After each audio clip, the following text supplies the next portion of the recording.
Manchester City versus Newcastle coming up this weekend. 5:30 kickoff on Saturday. Newcastle United hoping to reach their first semi-final in almost 2 decades.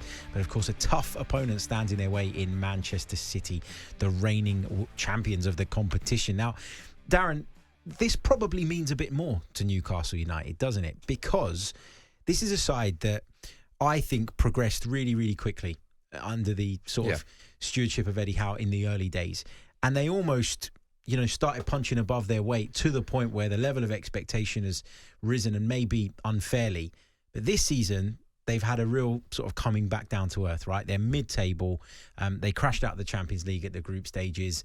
This is a competition that I think if Eddie Howe can go really well in, it would maybe paper over the cracks of what's been generally a disappointing campaign. Yes, I don't think there are cracks. There's a start of the cracks. I don't think it's been as bad as people are saying. Look, it's been a disappointing league campaign. We know that, but I've spoken about this a long time. I think they did overachieve last season. I think it was like, speaking to a few Newcastle supporters that I know, it was like an illusion. They no one expected them to get Champions League football. They did. They were then obviously drawn in the group of death, which they finished bottom of, which after the first 2 games, again, it becomes disappointing. So expectations change how you start the seasons, how you start the Champions League campaign. And 4 points out 2 games, you're thinking, right, they've got a huge chance to get out of it. They didn't. They finished bottom. It's going to be tough. In terms of meaning more, I'm not so sure. I just see Manchester City just want to win every single trophy available. And Pep Guardiola is a winning machine, as are the players. So I understand in terms of the club and the supporters, it probably mean more. Newcastle haven't won a trophy for a long, long time. They're mid-table, 10th in the Premier League, as you said. So this is a real opportunity for them to turn their mediocre season into a successful season. And as Eddie Howe said there in the clip, that if you're going to win the FA Cup or a tournament like this, you're going to have to beat Man City. You're going to have to beat Liverpool. And obviously Liverpool are still in it. We'll speak about them a little later in the show. But there's a real opportunity if they can somehow navigate through this, which they done in the League Cup, if you remember. I think they beat them 1-0 in the League Cup, Isak scoring a goal. There's a real opportunity that they could go really, really far in this tournament, if not win it, if they can get through Manchester City, which is easier said than done. I've got some sympathy for Eddie Howe, because when you look at the injuries his side have had to contend with this season, you can understand why there's been a drop-off. And I'll go as far as saying I thought that after last season they were going to struggle to live up to those expectations. Fine, no problem. But I thought they'd be in the mix for those European places. I thought they'd be in contention and pushing towards 5th or 6th. At the minute, they're nowhere near that. And the thing is, the club are a very wealthy football club now, and that's well documented. We know that there are profit and sustainability issues that, are preventing them going out and maybe making the changes that they'd like to as quickly as they'd like to. But at some point, this new ownership are going to look at Eddie Howe and say, come on, you've got to show us a little bit more than what we've seen this season. Was last season so good that he has credit in the bank that regardless of how this season goes, he'll be all right, in your opinion? Well, you can say credit in the bank. You can say he's a victim of his own success, as are the team.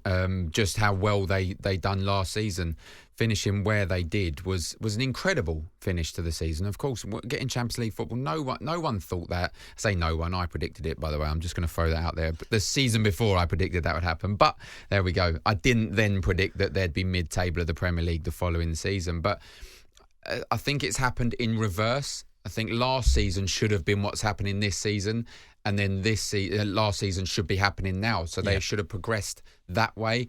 It turns out that they had an unbelievable season last year, victims of their own success, and this season looks pretty bad, pretty mediocre because of that. But I still think he has time and money in the bank, Eddie Howe. I don't think I heard Darren Bent saying about this, that the owners are going to want Champions League football. I know you mentioned that as well, and they will. But I think they can trust and see what Eddie Howe brings. And they've had a few injuries in this season, as have everyone as well, I know. But it's the first time in a long, long time that they've had to try and navigate through 4 big tournaments, including the Champions League. So the profit and sustainability rules, don't like. I want them scrapped. I want to see Newcastle just go out and spend 300 million on a player. I know people will be screaming at the radios now saying that can't happen, but how long before they start getting frustrated that they can't spend money and they can't improve the team? That comes into question. But I think it's hard to say it's a blip of a season. I think this is where they should have been when the new ownership and Eddie Howe come in.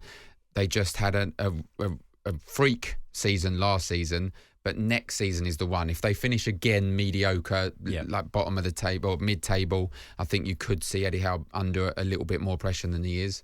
I don't really know where I'm at with Eddie Howe, because when he was Bournemouth boss, I thought, decent manager, has brought them up to a good level. They did spend money at Bournemouth, and that always goes under the radar, the amount of money that Eddie Howe spent.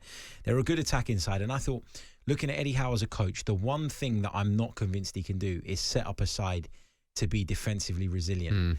Yet at Newcastle last season, he managed exactly that. And I remember looking at Newcastle and thinking, defensively, they're one of the best sides in the league.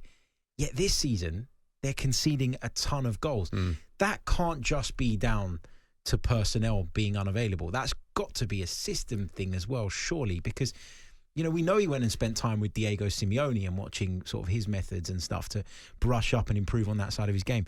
What's been the difference between the defensive solidity that we saw this season and the fact that they just concede goals for fun now? You know what? I think he's tried two different styles. When he first came into the club, they were leaking goals, they were shipping goals all the time, and his initial response was, right, let's sort that issue out. Let's bought Nick Pope, got Dan Burning, Kieran Trippier was his first sign, I believe. Botman came into the defence as well. Fabian Schär, who he improved as well. So that then solidified the defence, as you said, and they had a brilliant defensive season that season. That's really what got them into the Champions League. And then he must have felt, right, that side of it's done.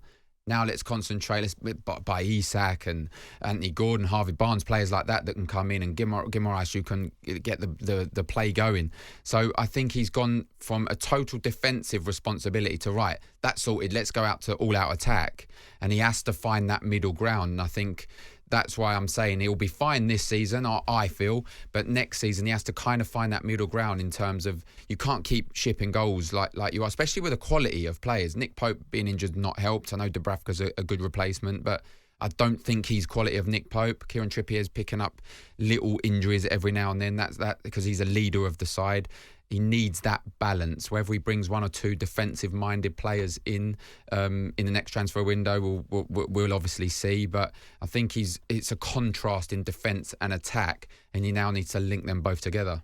Manchester City have got a great record at home against Newcastle United. Newcastle have lost 15 of their last 16 away games. City, the only exception being a 2-0 League Cup victory way back in 2014. How do you think this one's going to go? Because Kevin De Bruyne could be out, we think. He's withdrawn from the international squad, so we're assuming that he's not going to be available at the weekend. And they're obviously trying to manage his minutes because he's been out for a while, come back, and we've all seen how good he can be and how important he is. Is there an opportunity here for Newcastle to capitalise on the fact that maybe, just maybe, Manchester City have bigger fish to fry? There's always opportunities. We know that in terms of football, there's opportunities. I don't think we could ever assume what Pep Guardiola is going to do, especially with Kevin De Bruyne. It wouldn't surprise me to see him on the starting lineup. It really wouldn't. But like you said, him pulling out of the international squad looks like he won't play. I think this is looking like a battery, if I'm going to be honest. And I don't want to say it because my former club, I love watching Newcastle. I've got a lot of Newcastle supporting friends, so I don't want to say it, but it's looking like this could be a heavy defeat for Newcastle. I'm only saying it because we have the international break coming up, so it's not like they've got an important Champions League or league game coming up.